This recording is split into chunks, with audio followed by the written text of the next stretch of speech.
नमस्ते madam. नमस्ते sir, मी पुण्याहून आलेली आहे.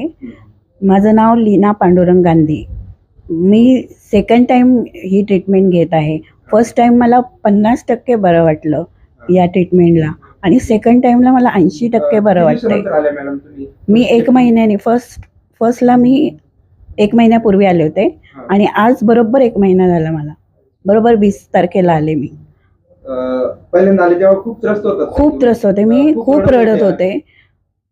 मला वेदना सहनच होत नव्हते. हात पायाला नुकतं शिक्के होतं. एक तर पाय तुमचे खूप छोटे आहेत. पाय छोटे आहेत आणि माझे 5 ऑपरेशन झालेत. आणि चालणं खूप अवघड होतं तुम्हाला ना? चालणं अवघड आहे. माझं 5 ऑपरेशन झालेलं जन्मताच. हा, ते पाय जॉईंट होते एकमेकांना. पाय जॉईंट होते. तर मला आता शिरा एकदम मोकळ्या वाटतायत. खूप आता खूप second दुखणं बंद operation झालंय बरं माझं. वाटतं मॅडम तुम्हाला साधारण? 80% 80% बरं हो, वाटतं. आता 80% चालू काम करू शकता का काम तुम्ही? करू शकते मी. कारण आता 1 महिन्यानंतर आल्याचं 1